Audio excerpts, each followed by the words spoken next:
Good afternoon.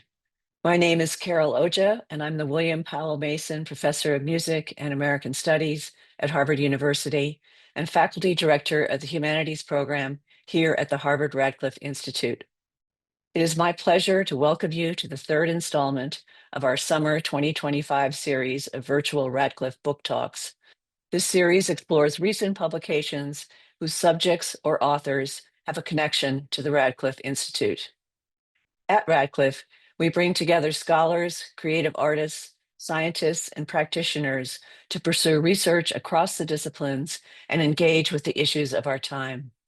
Our book talk series is one of the many ways we share that work with the public. And today I'm pleased to welcome Allegra Goodman, an award-winning author who was a Radcliffe Fellow in 2006-07. Goodman is the author of 2 collections of stories, a novel for younger readers, and 7 additional novels, including most recently Isola, which we are featuring today. An epic saga about a French noblewoman whose guardian abandons her and her lover on a small island in New France, Isola explores themes of faith and survival. Inspired by the story of a real-life French woman of the 16th century, Isola has been praised for its emotional depth and historical richness. Kirkus reviews enthuses, and I quote, Goodman writes with fluid beauty, deep empathy, and an emotional undertow that pulls you in and holds you from the first page to the last. The book was selected as a pick by Reese's Book Club, led by the actress Reese Witherspoon, and it was described by the New York Times as a work of tremendous imagination that conjures sublime expressions of nature. Goodman's previous best-selling books include Sam, a selection of the Read with Jenna Book Club, The Chalk Artist, winner of the Massachusetts Book Award, The Cookbook Collector, and Catterskill Falls, a National Book Award finalist. Her fiction has appeared in The New Yorker and has been anthologized in the O. Henry Awards and Best American Short Stories. Joining Allegra Goodman in conversation today is Molly Antipole, who was a Lisa Goldberg Fellow at Radcliffe in 2015-16. Molly, too, is a best-selling author. Her first book, The Un-Americans, was nominated for the National Book Award. It won the New York Public Library's Young Lions Fiction Award, a National Book Foundation 5 Under 35 Award, the Berlin Prize, and the French American Prize, and it was named Best Book of the Year by over a dozen publications. Molly is an assistant professor of English and creative writing at Stanford. Their discussion will be followed by an audience Q&A. For it, we encourage you to use the Q&A feature on Zoom to submit your questions at any time during the program, and the speakers will address as many as possible. Since we anticipate a lot of questions, we ask that you keep them short. This will enable Allegra and Molly to get to as many as possible in the time we have.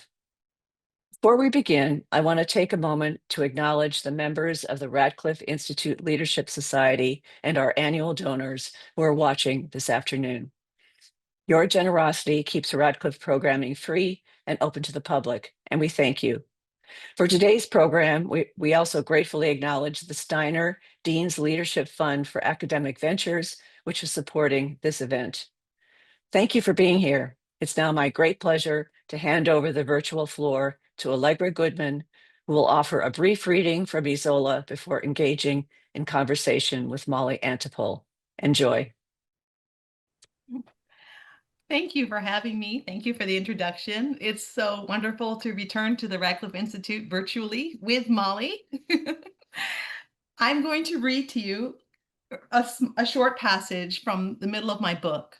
And it's the moment when Marguerite, the heroine, is marooned on an island in the Gulf of St. Lawrence with her lover, Auguste, and her faithful nurse, Damienne.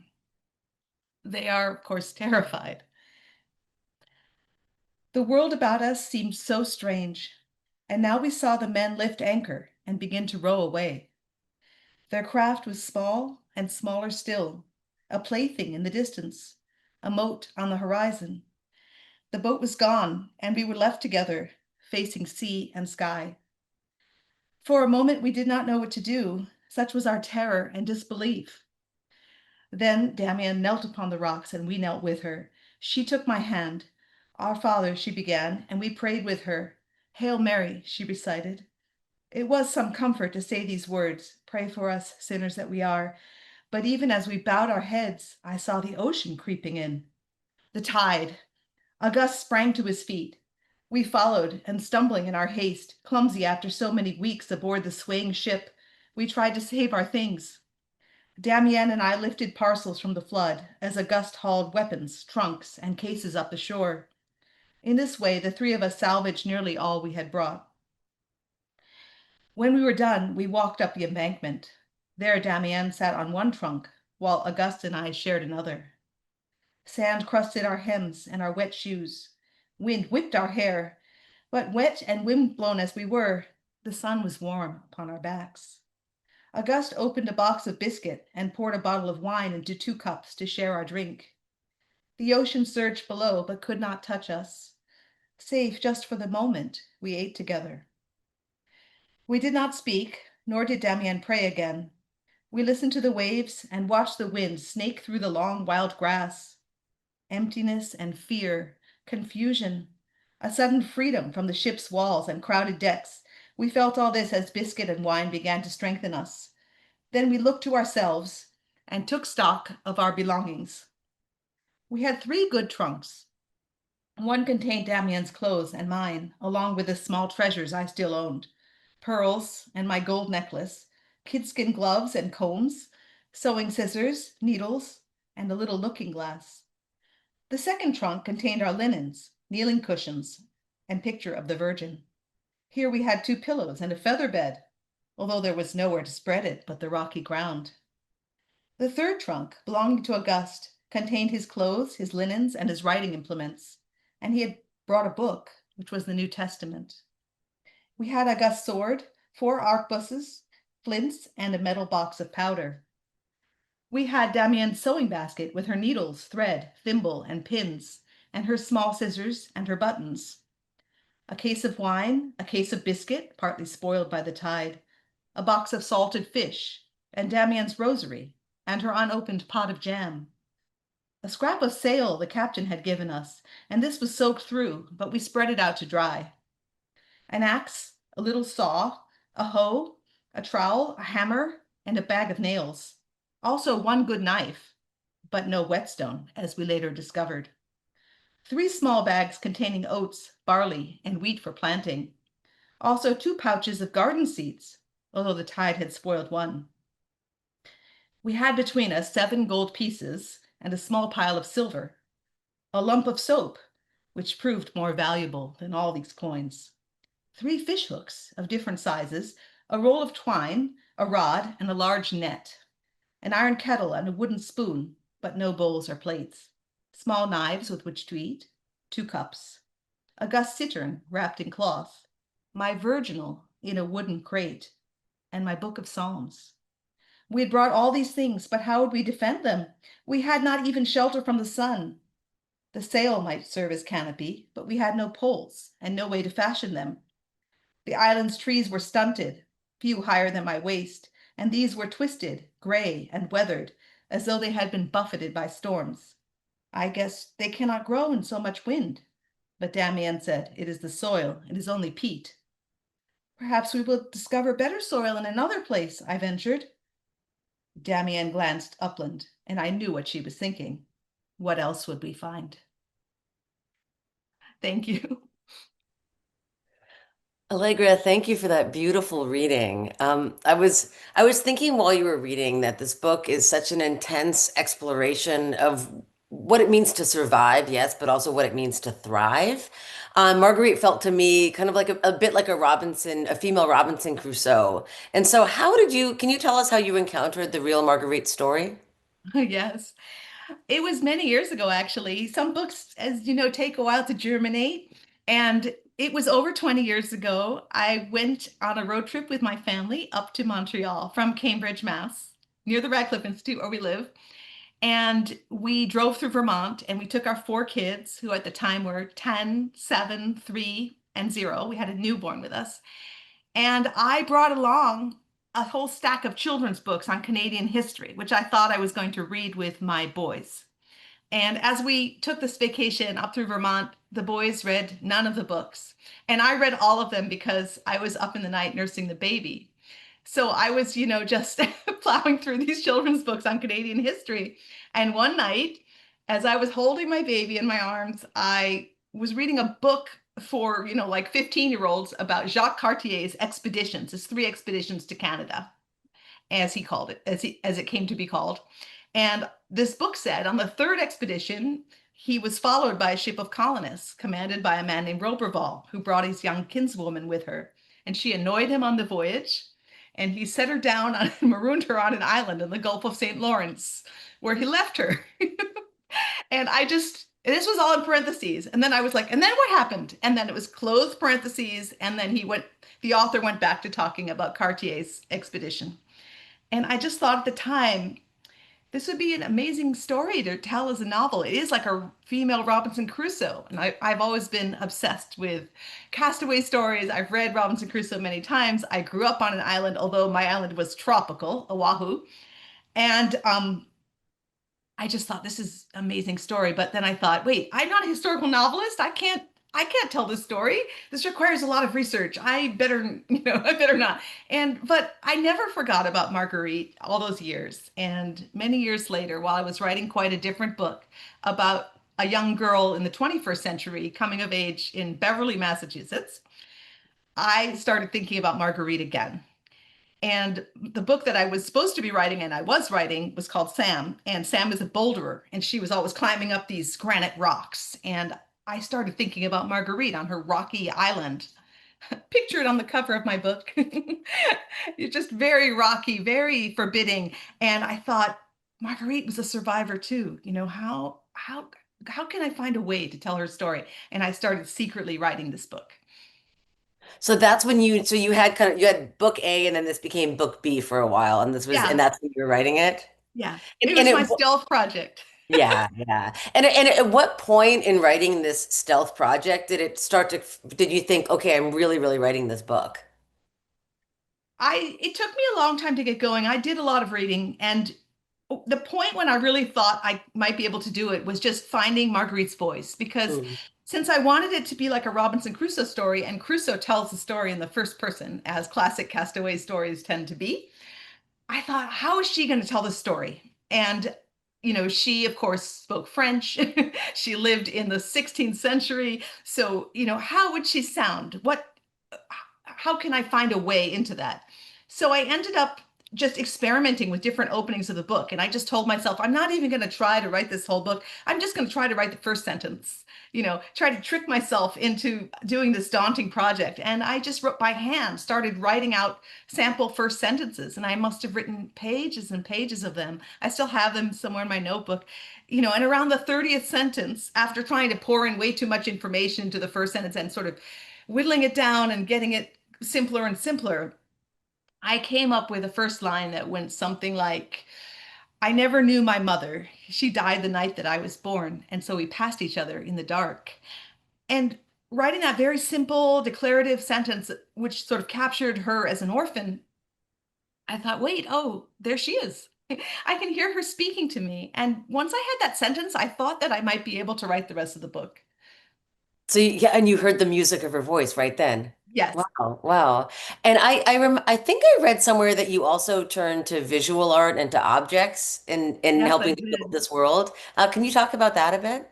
Yes. So, in addition to reading a lot of books about whatever I could find written about her and her world and the people around her and her culture, I looked a lot at visuals. I looked at portraits of women during the period, what they were wearing, the kind of jewelry that they had, noble women, especially. She was a noblewoman. Their clothes, which are not just pretty clothes, but really say a lot, as we know about class and gender and the way the roles that people play in society. And I listened to a lot of music as well. And actually, when this book was chosen by Reese's Book Club, they said they gave me a bunch of prompts for like their social media, and they said, "Could you send us a playlist of what you were listening to, like inspiring that we could pass on to the readers?" And I sent them a whole bunch of lute music, which is what I was listening to, and they were like, That's not what we had in mind. We were thinking of something a little more popular, but I was thinking like I want to get into this sound world of hers. And there are people, and she plays the virginal, and her lover plays the cittern, which is a smaller kind of string instrument, smaller than a lute. And her guardian is an accomplished musician. So music does play a part in this. And for me, it helped me inhabit this world and these characters. Were there novels that were kind of like, writing companions for you also? I mean, you mentioned Robinson Crusoe. Were there other books? Um, it was always like Robinson Crusoe, Gulliver's Travels. Mhm. They tended to be the older stuff. I also looked at I tried to find sort of contemporary voices, and you'll notice in beginning each section of this book, there is a little passage from a handbook for how to be sort of a good noblewoman or a good princess, which was written by Anne of France for her daughter Suzanne, and it was called Letters to My Daughter. And it's sort of like all the advice is don't say a word out of turn, don't try to do anything on your own, be very quiet, be very kind to your servants, be very discreet, to be a gentlewoman. And I thought very early on that I would use passages of this and that in put them in the front of each section of the book. And then Marguerite would, of course, by necessity, often do the opposite of what was advised. So I looked at Right. those voices. So not a novel, but a handbook. Oh, I love that. I love that. And what was it like to write about a real person? It was really interesting. I thought it was daunting that Yeah. she was real, but sort of liberating in that not a lot is known about her. They know she existed. They know she went on this voyage. There are two contemporary accounts of her ordeal, but they conflict with each other. And Oh, each really? account is just about 2 pages long, which as a writer gives you a lot of space. So it would be easier to write about her, for example, than to write about, Abraham Lincoln, who is so well documented, or somebody who kept an extensive diary. I think that kind of documentation leaves less room for fiction and is great for a historian, while having um, sketchier sources gives the novelist a little more space. Yeah, and it's almost like you were working with parentheticals. So it's like Yes, everything that's out of those parentheses. So yes, so exactly. So as so often, the women's history is in the parentheses, and the male yeah. history much better Oh my documented. gosh. Yeah. Oh, and then there was this woman who was abandoned on this island, end of parentheses, Yeah, back to the totally, voyage. totally. It was right there, like a cloister. Oh my gosh. And so in your research, like what did you learn about women's lives at that time? I feel like something that was really emphasized to me as I did research was that they were like chattel at the time, and that if you were not connected to a man, a good man who took care of you, you were very vulnerable. So if you didn't have a powerful father who could, negotiate your marriage, if you didn't have a good husband who would, defend you, or brothers, Hmm. you were in some trouble. And she doesn't have sort of law on her side. Her property belongs to her guardian. She is his ward. And getting a sense of that and how vulnerable she was is something that I learned. And thank goodness, and fairly recently, women have many more rights when it comes to property. But it was a difficult time to be a woman, even a privileged one like she was. Right, right. Yeah, this book to me felt it was just this kind of epic resilience, but also this survival of this really young woman who just suffered in every way, in every way. And I was wondering also about the research. Because her life was kind of told in what you first found in the parentheses, and then you were learning so much about what it was like for women like her, and obviously trying to build this world. Were there any moments that you were just struck by such research rapture, where you were just going down research rabbit holes and you thought, okay, this is not going into the novel, but this is so fascinating? Yes, Yes. absolutely. And I tried to keep the reader in mind, because as a reader, I never Right. like to be feeling like I'm having a history lesson in my book. Mhm. Excuse me, I want it to be alive and just flow. But strangely for me, that material tended to be the theological debates of the day between the Protestants and the Catholics. And it was a very fraught time. And Marguerite's guardian seems to me very clearly a Protestant in the way that he treats scripture and in his ideas, but he's living in a dangerous, precarious time for Protestants as in a Catholic country. And his license to go to New France is to spread Catholicism. This is what the king said, across the land. So I easily could go down that rabbit hole, but I went very light on the controversy and just kept the focus on the emotions and the people. It's all there in the background. Right, right. But it's interesting that you say that because I was thinking about all of the, thematic threads throughout all of your books, and faith is one of them. Mhm. So did you kind of feel that when you were writing it also that Oh, that absolutely. this is coming in? Yeah, I always Yeah. thought I think for me the heart of the book is that it's a spiritual journey as well as a Mhm. physical tale of survival. She has to figure out how to, stay warm and not freeze in the winter and how to fight off bears and that sort of thing. But she also has to figure out how to keep going in extreme isolation and without a sense of hope that people are going to come save her. We live in such a networked, connected world that it's hard to imagine that kind of isolation, that there is no message she can send. There is no message she can receive. This is, 1542. So well before the Pilgrims came to Plymouth. And, the Pilgrims knew another ship was going to be coming with more supplies. This was an earlier period, and Cartier was the only one who had gone out there and wasn't coming back. So then the question is, what do you rely on? And what kind of faith can you draw upon? And she is somebody who has kind of doubted her faith up until now. So she doesn't feel that solid going into this ordeal. And then she has a lot of questions, having been brought up by somebody who really believes that God is watching over you and there is such a thing as providence and you will be saved. And she does not feel like she's going to be saved. So so she has to figure out her own way into spiritual survival as well as physical survival. And Mhm. that was very interesting to write. And you're right. I mean, that's the kind of thing that interests me in all my books. So that really drew me to her. Yeah, that felt like a really interesting thread, and obviously the being so close to a narrator's psyche, I feel that in all of your books. But what was it like with this particular novel to write such intense action scenes? Really fun. Really I fun. like I like writing action scenes. I've discovered. Yeah. I think it was just, at some point you just imagine yourself so far into it that you kind of know, just like you would know what somebody would say to the other person, you know what somebody might do. And I like the visceral nature of this. I liked writing an adventure story. I mean, that's really what it is, in addition to a spiritual journey. And that was a total joy to write.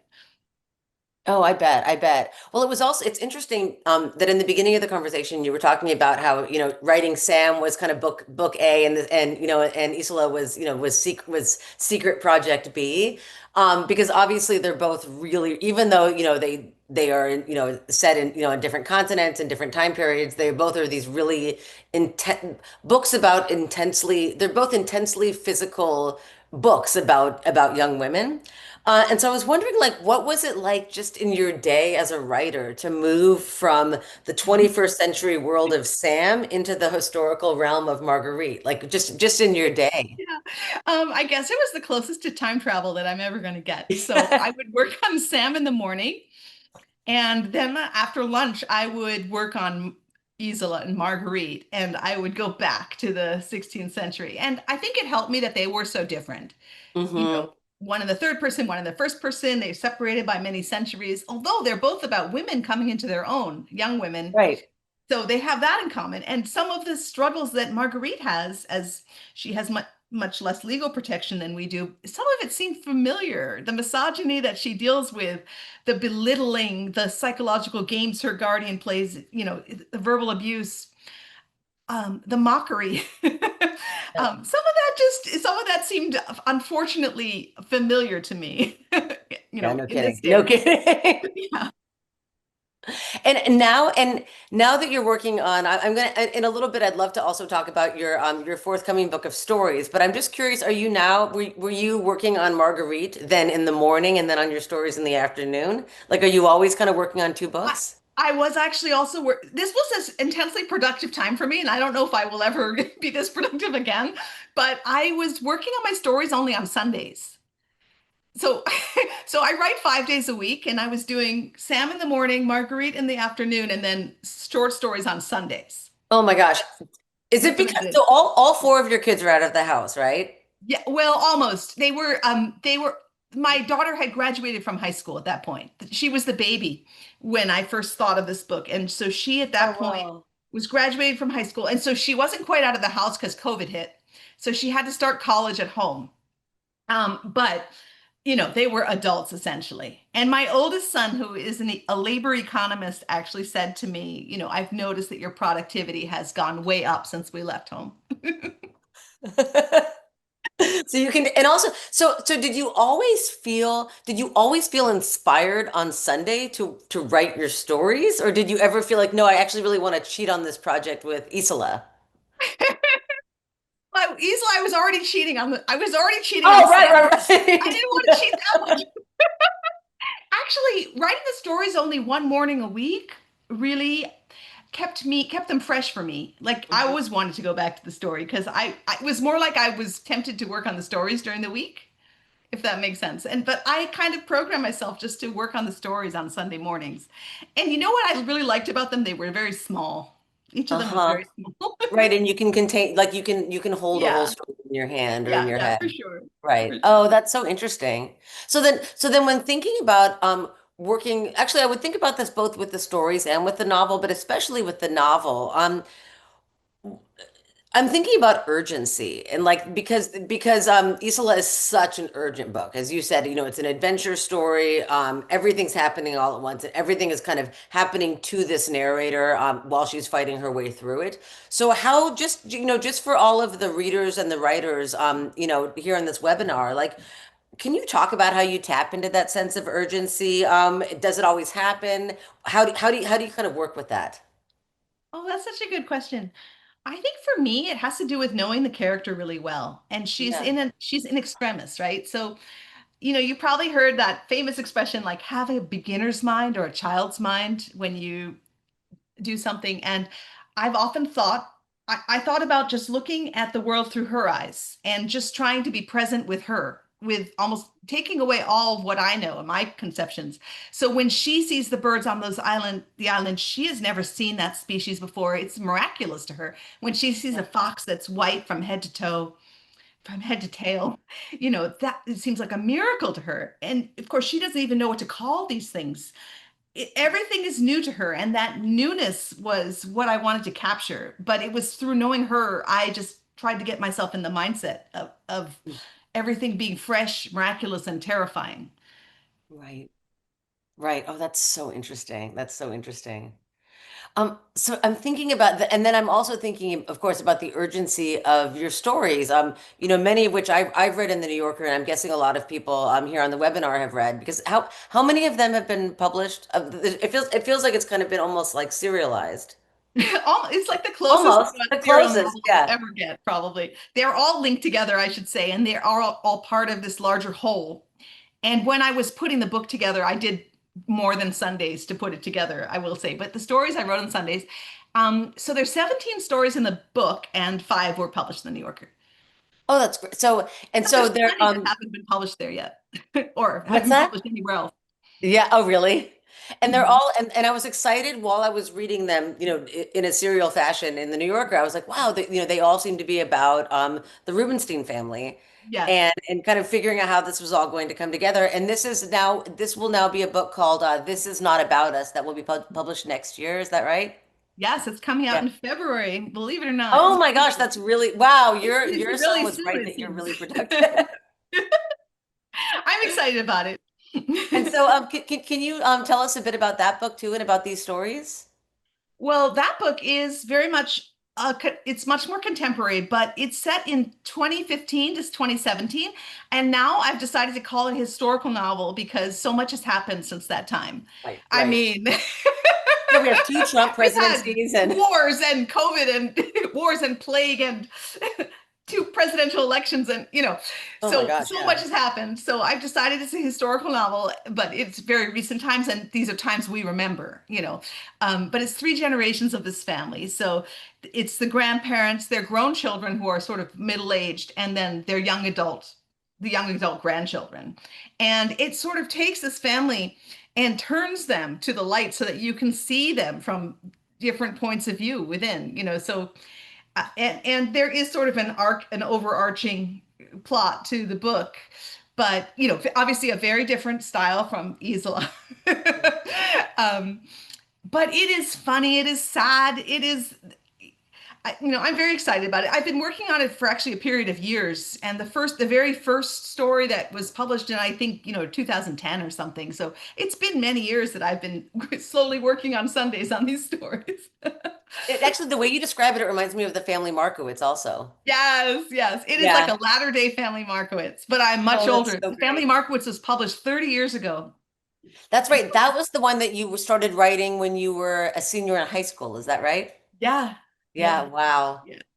So, Oh, that's yeah, so it amazing. So has you that same started writing it when reflection. you were younger than your youngest child is now.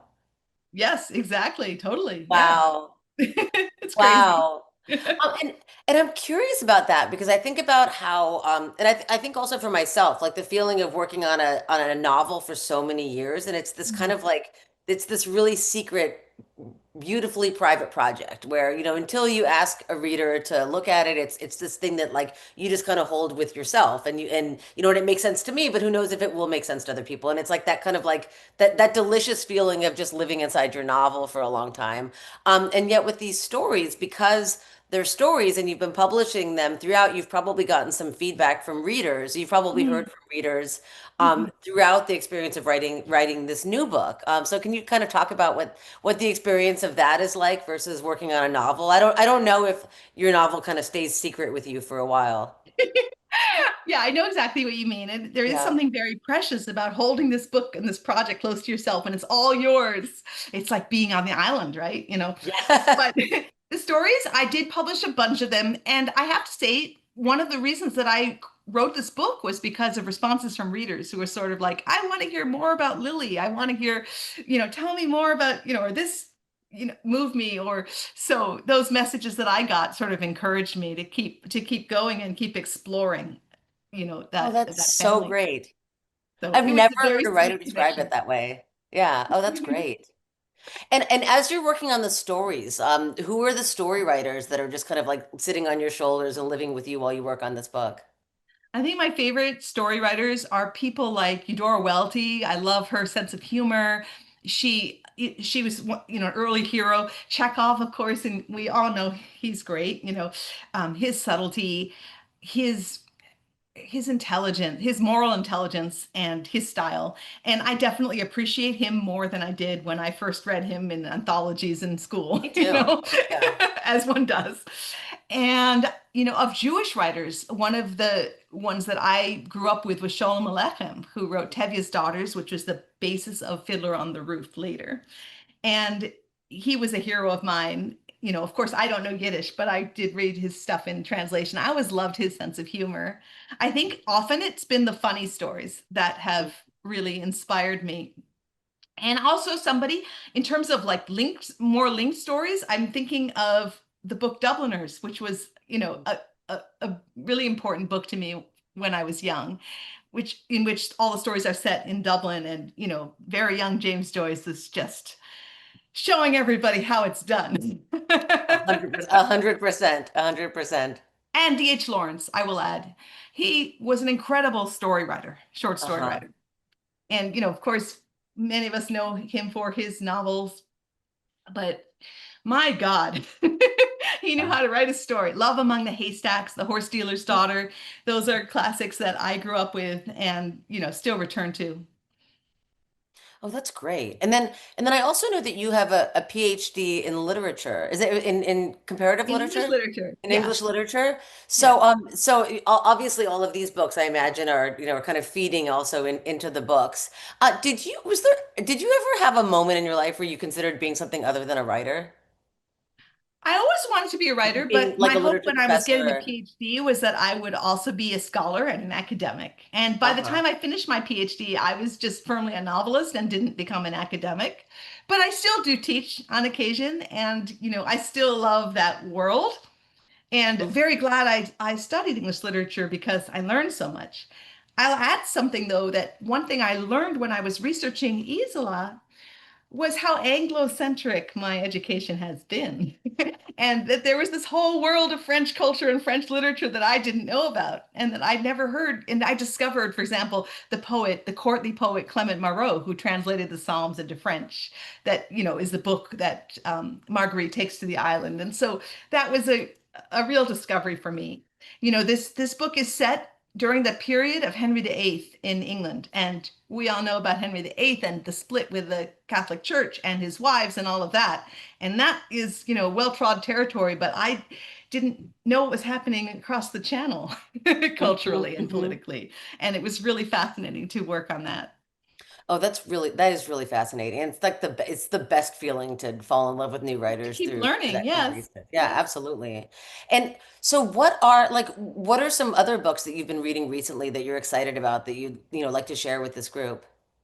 Oh gosh, I should have written this down. I am Sorry, I know currently reading, everyone, it's always hard. You want to it's look like at you your just go blank bookshelf. for a second. Yeah. Okay, I have a nonfiction book I really love that I would recommend, which is a biography of Robert Louis Stevenson and his wife, Fanny. And they lived in the Bay Area for a while. They came, they really traveled and ended up in Samoa, and they had traveled to Tahiti and for his health mostly. And his wife Fanny was a brilliant woman, and Robert Louis Stevenson was a brilliant man. And I should say his books, Kidnapped, and Treasure Island were also inspirations for me.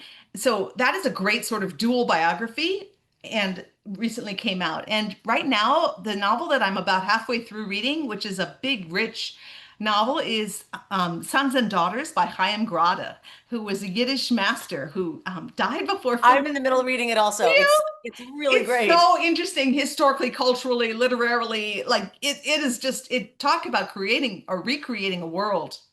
He's incredible. So I am so those are the two that I'm working, that one that I've read and one that I'm in the middle of that I would recommend. Oh, that's so great. Oh my God. Another time, because I know we're about to bring in the audience questions, but another time, all the books that meant the most to me as a kid were also the kid adventure stories. Everything Mhm. that you're talking about with Robinson Crusoe and Yes. the Travelers and the Boxcar Children, like all of Oh those yes, those are about, great. yeah. Yeah, I just think about how those kind of like made me, especially when you before you're a writer and you're just a reader and you're a kid and escaping to those worlds. I just everything that you've been talking about with that. So one last question before we open it up to the group questions, which I see are coming in, is I was thinking about all of the readers and probably a lot of writers in the audience, and I'm wondering what's the best piece of writing advice you've ever gotten? The best piece of writing advice I've ever gotten was from my grandmother, who was a poet. Mm, She said, "Don't rush. Don't rush. Don't push too hard." And I feel like I have spent years learning how to slow down. Even though it sounds like I've sped up, I've actually slowed down. I have more time, hmm. but I work more gradually. And I think when you have more time, you don't feel the urge to rush as much. It's not like, oh my God, I just have a few hours. I've got to pound out some pages. It's sort of like I have time and I'm going to have time tomorrow to continue this. And Yeah, I work better with going slower and revising a lot. So I would advise everybody, don't rush. I love that advice too. I know. Yeah, I love that too because I also just think like it's not about how many books one has in the world. It's like how many books that they are just so deeply proud of that are out in the Yes, world. And exactly. Quality. yeah, Yes. yeah. Oh, that's great. That's great. It's good for me to remember that also. So, um, okay, great. So we have a lot of interesting questions are coming in. Um, oh, I love this question. Someone wants to know what happened to the historical Marguerite? Like what happened Well, at the end the, of her the life? thing that people know from the Queen's account of her life is that she ended up teaching young ladies. And so that's why I have her found the school. I tried to use whatever sort of grains of truth or fact or um, what I could from those accounts. So I think that's what happened to her. Oh, that's really. Oh, and oh, this is also, these are great questions. So I think this was a question in conversation with our earlier discussion about the research that went into the book. Th This question is about how important is for you as a writer to achieve, historical accuracy in terms of the time and place, versus telling a great story as a fiction writer. Yeah, that's a great Great question. question. Yeah. Yeah, I think that it's sort of a dance between, history and fiction. And I want everything to seem plausible. I care a lot about making it all make sense. And I'm also interested in making sure not only the material world of the book makes sense historically, but also the psyche of the characters makes sense historically. So it was important to me that she not be a 21st century feminist like me, but that she be herself and that she respond with the framework and vocabulary that she has grown up with. Right, right, right. Right, that makes a lot of sense. And in relation to this, someone just wrote that they first of all they want to tell you that they think this is a really wonderful book. You're getting a lot of wonderful, beautiful Oh, compliments also in the Q&A. But someone is wondering, once you eventually began writing the book, like kind of going away from the research and just really sitting down with the book, how long did it take you to complete? it took me about 18 months to write the first draft, but then I'm I've spent very envious to hear no, that. no, but then I spent a year revising it. It took me 18 months to write the first draft and then confess that I was working on it. And then I spent a year revising it before my editor ever saw it. And then I worked with her for about 9 months on it. Oh, that's So, great. That's so I great. did, there was a process of revision. And do you have other readers also? Do you have readers before you send My it to your agent editor? and Your my agent? agent also, she is like an editor. So she had many thoughts as well. So it had to sort of pass through her before, Oh, that's great. before my editor weighed in. That's great. But like you wouldn't give it to your husband until it's finished No, or to any mm-mm, of your kids? No. no, I did That's not. great.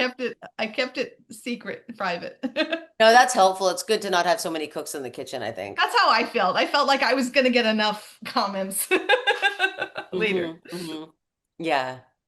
Although I have to say that I've been working on a novel for so long that, and I'm just like, oh my gosh, it can just feel like it can feel kind of lonely to not share it with Yeah. anyone. So sometimes, completely out of context, I'll just shout across the house like a paragraph I'm excited about to my husband, and I'm just like, what is he supposed to Oh, I do with think this that's paragraph about wonderful. people he doesn't know about? But Yeah, I think that's there's that, great. yeah. So someone else is asking, oh, this is a great question too. It's about research travel. And so they'd love to know more about, the actual island, Mhm. where she is, and also just the kind of travel research that you did once the book was underway. So I've only been to France once, and it was as a child, but I have really vivid memories, especially of the churches there and the cathedrals. And I drew upon those memories, when Marguerite journeys back and she's in the church. And the artwork there and that sort of thing, and the fruit there in the summer. It was summertime when we went. Hmm. In terms of the island where she ended up, a lot of those islands are protected now for especially as bird for the birds by the Park Service. And it was also during COVID when I was, drafting this book. So I was unable to travel to Canada at that point. Oh, wow. Wow. So it really had to be dependent on research. That's interesting.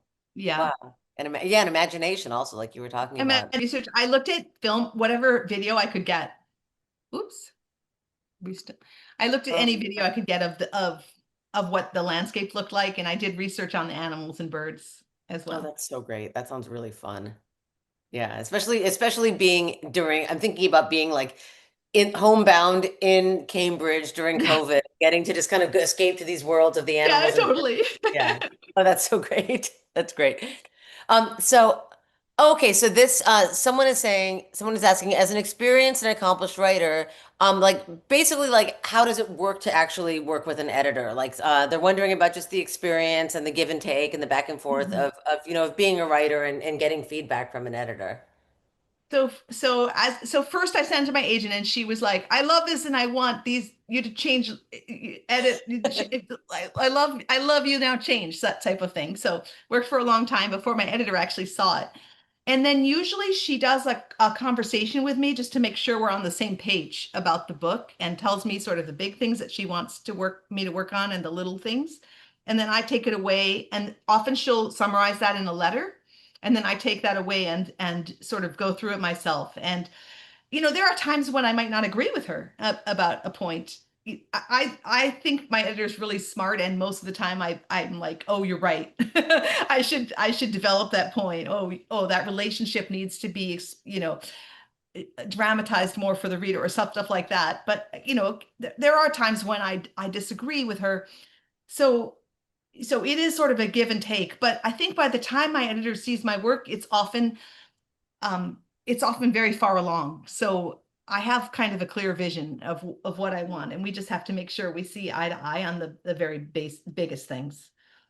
That's great. And also the fact that this book is so different from your other books, but that Yes, they just kind of which saw is this part of why I was was nervous about showing it to them. Yeah.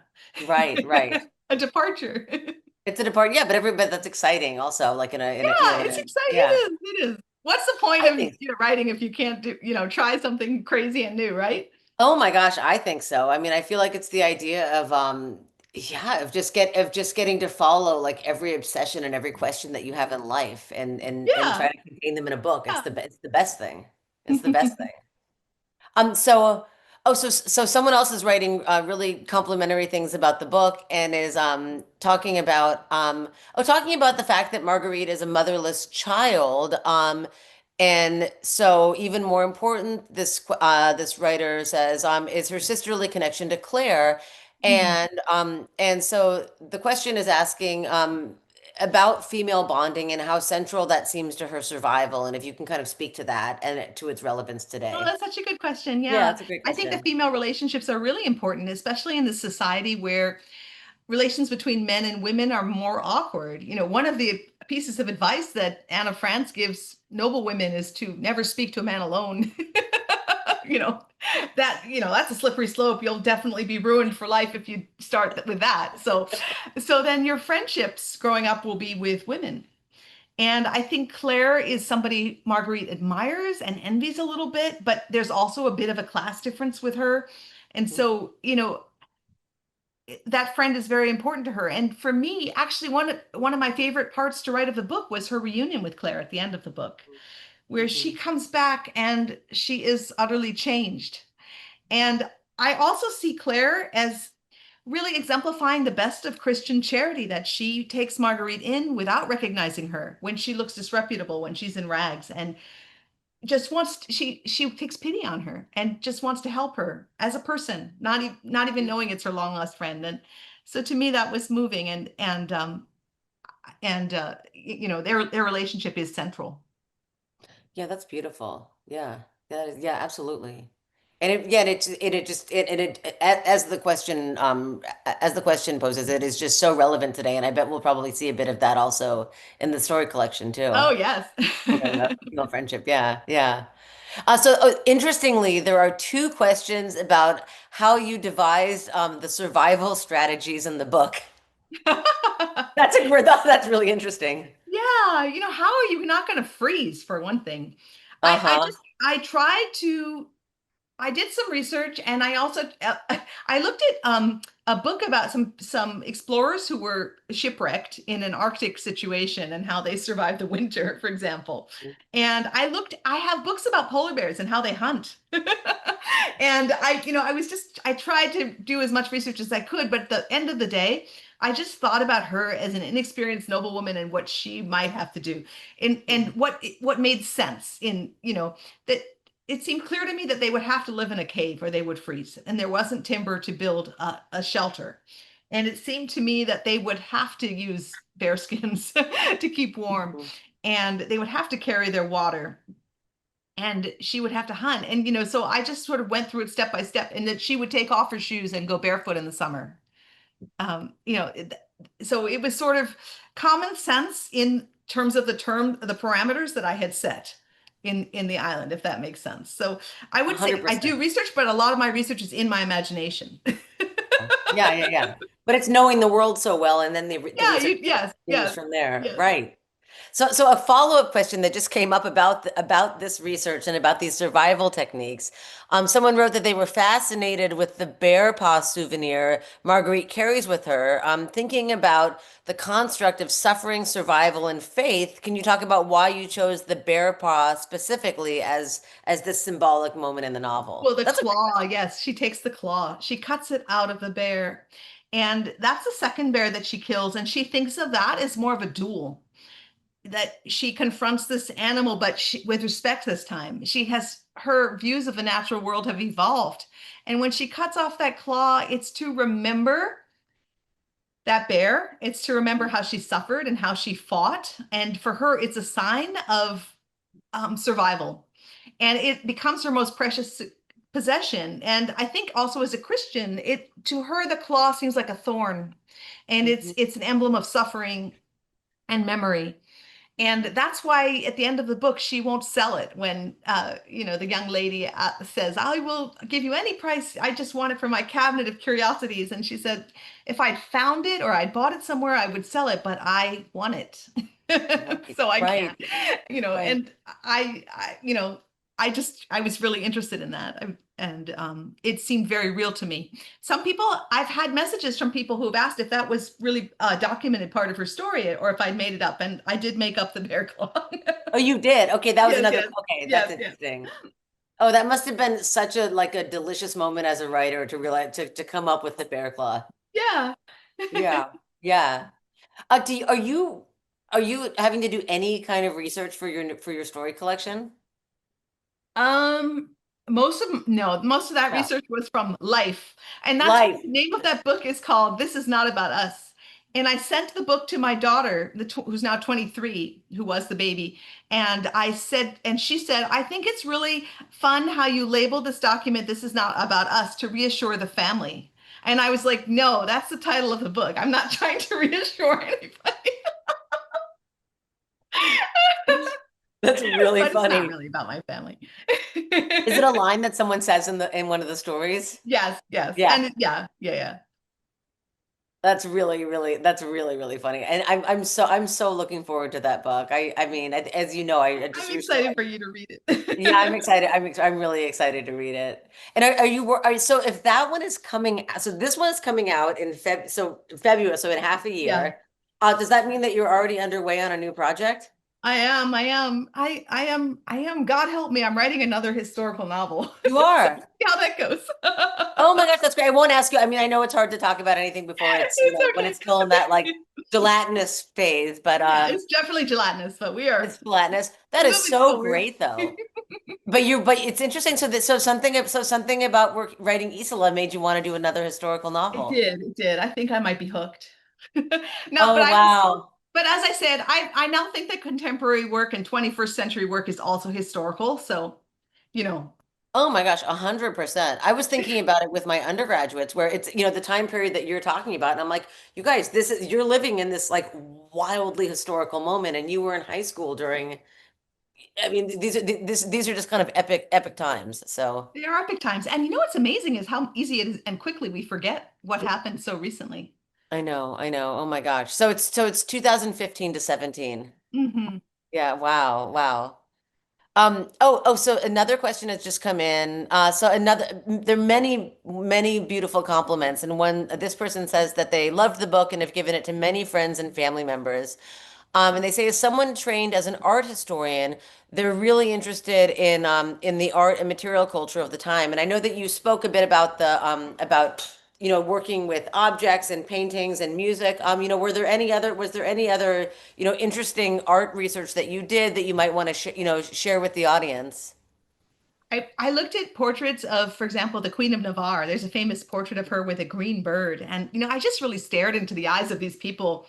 And I also looked at, in museums, you can see virginals and instruments that Mhm. were beautifully, beautifully decorated and painted. And I was so interested in all of that.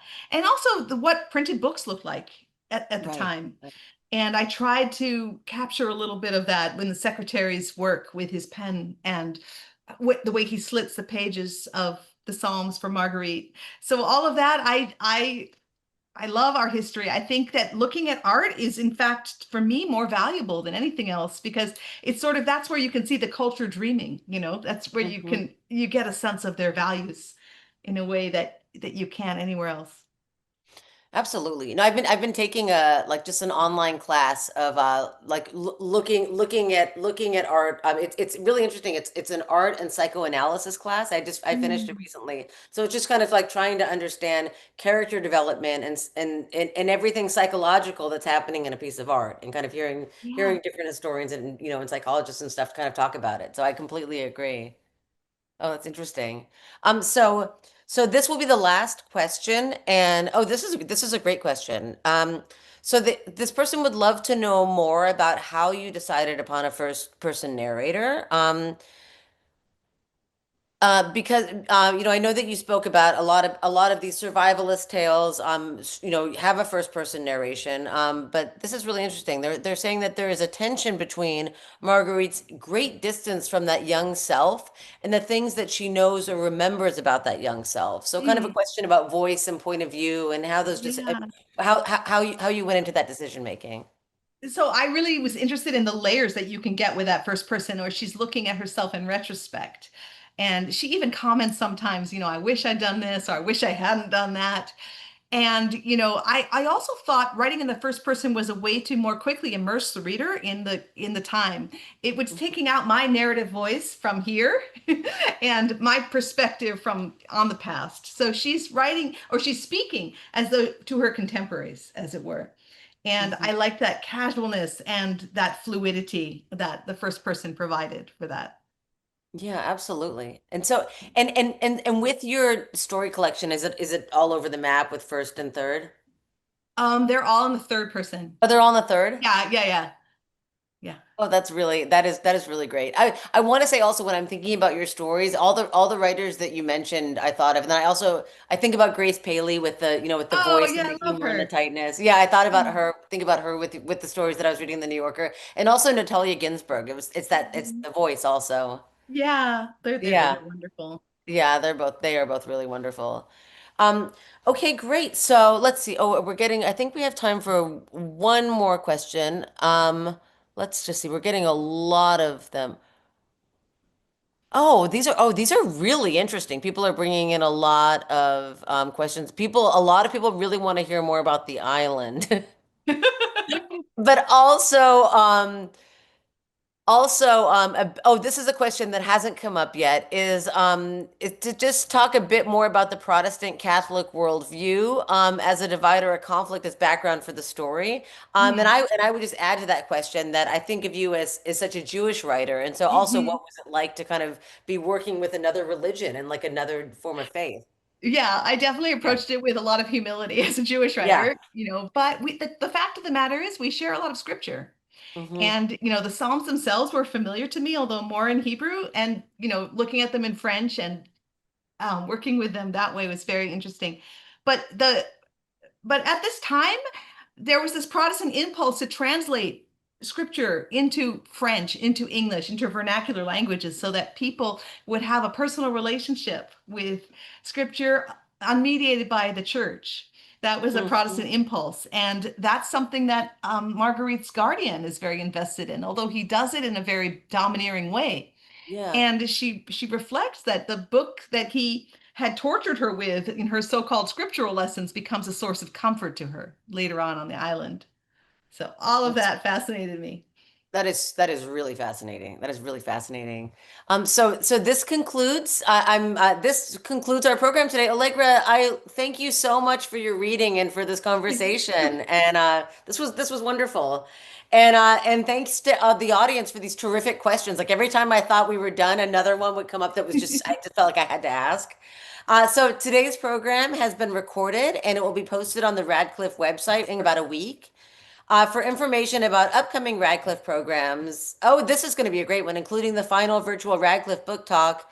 This summer, it will be Geraldine Brooks in conversation with Claire Massoud. So that is one that I will be definitely seeing, and I would definitely recommend on August 5th. And also to see videos of the past events, you can visit radcliffe.harvard.edu. So, Allegra, thank you again for this conversation, and thanks to everyone for joining us today. Thank you, Molly. Yeah, thanks.